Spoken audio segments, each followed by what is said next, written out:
Federal dollars are going to help people experiencing homelessness in Chatham County. The U.S. Department of Housing and Urban Development has approved all grants submitted by the Chatham-Savannah Authority for the Homeless, totaling around $3.5 million in funding for this year.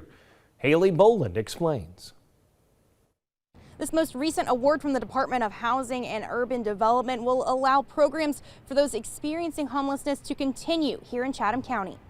According to the executive director of the Chatham-Savannah Authority for the Homeless, Jennifer DeLong, the $3.5 million is a renewal that will go toward the expenses of 8 different programs in the area.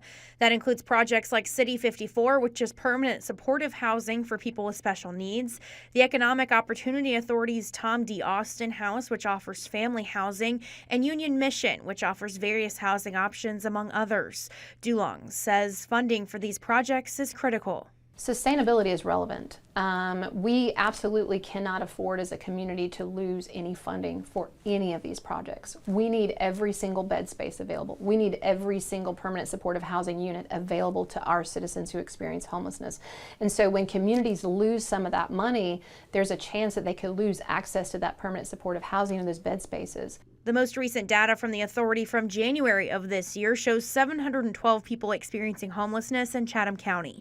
DeLong says this funding will help continue to meet the needs of the community, and they're seeing progress.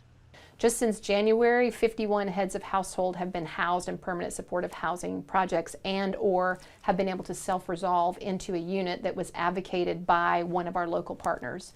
And that matters. DeLong says while these grants are extremely important to these organizations, they only partially cover the entire operating budget for programs for those experiencing homelessness here in Chatham County, which makes community partnerships all the more important. In Savannah, Haley Boland, WTOC News.